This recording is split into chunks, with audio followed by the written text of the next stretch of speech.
warahmatullahi wabarakatuh. Perkenalkan, nama saya Wanda Hamida dari Prodi Teknik Sipil. Di sini saya akan menjawab soal UAS Kimia semester 1. Yaitu nomor 1, jelaskan proses pembuatan tembaga, sebutkan kegunaannya dalam bidang teknik.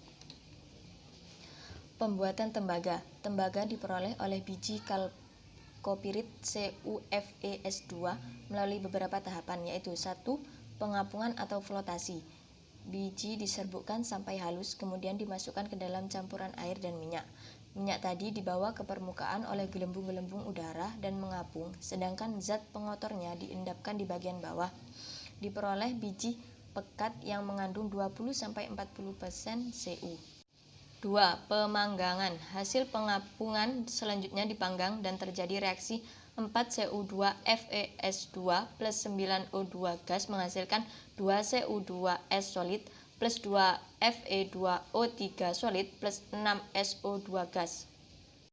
3. Reduksi. CO2S yang terjadi dipisahkan dari Fe2O3 kemudian dipanaskan dan dialiri udara dan terjadi reaksi menjadi logam tembaga. Maka bisa ditulis 2Cu2S solid plus 3O2 gas menghasilkan 2Cu2O solid plus 2SO2 gas.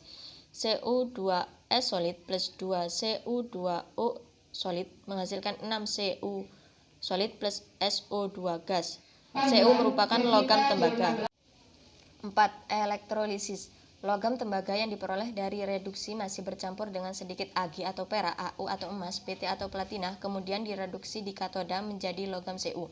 Katoda, Cu2 plus aqueous plus 2E menghasilkan Cu solid. Anoda, Cu solid menghasilkan Cu2 plus aqueous plus 2E.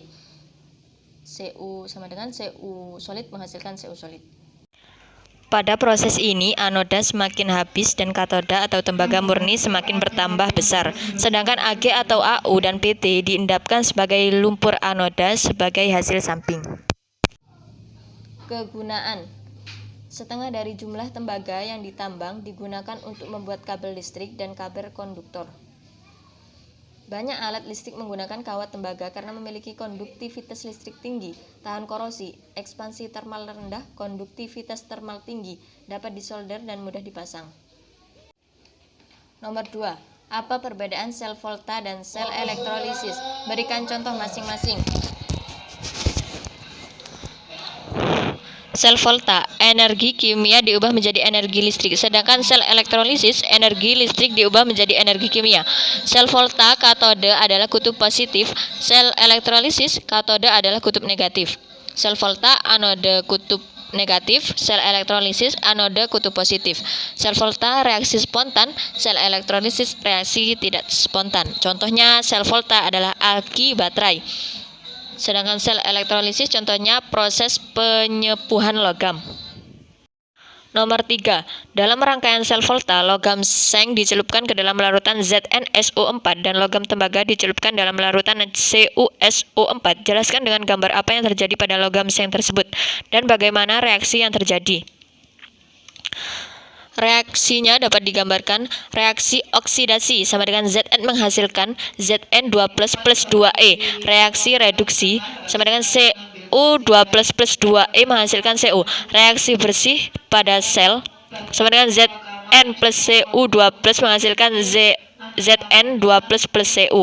Penulisan dapat disingkat Zn ini solid, Zn2 plus aqueous, Cu2 plus aqueous, Cu sama dengan solid. Nomor 4. Jelaskan proses dan reaksi kimia pada pengosongan aki. Jelaskan dengan gambar. Reaksi saat pengosongan aki adalah pada kutub negatif atau anoda, Pb menghasilkan Pb2 plus 2E-. Pada elektrolit, 2H2SO4 menghasilkan 2H plus 2SO4 2-. Pb2 plus SO4 2- menghasilkan PbSO4. Pada kutub positif atau katoda, PbO2 plus 4H plus SO4 2- menghasilkan PbSO4 plus 2H2O.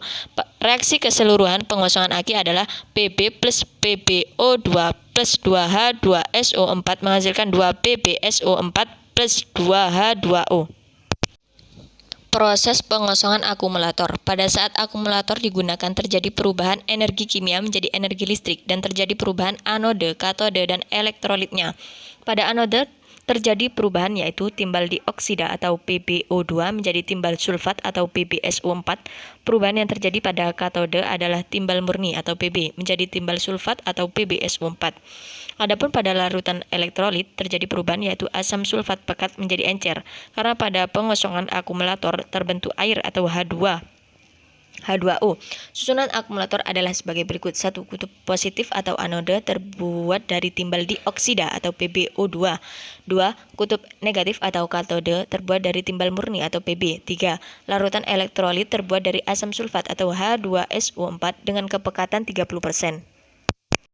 Sekarang nomor 5. Langsung saja ini nomor 5 menganalisis logam berat dalam sebuah danau. Ditemukan beberapa logam berat yang diambil sebanyak 15 liter untuk menghitung massa masing-masing logam. 1. Tembaga Cu mempunyai ppm atau kadar 0,0828. Ini mencari massa ya. Rumusnya massa adalah ppm kali volume. ppm-nya 0,0828 kali volumenya 15 menghasilkan 1,242 mg. 2. Seng atau Zn, ppm-nya sudah diketahui 0,0768 dikali dengan 15 sama dengan 1,152 mg. Sama seperti yang nomor 1 ya. Lanjut, nomor 3 kadmium. ppm-nya 0,043 dikali volumenya 15 menghasilkan 0,645 mg.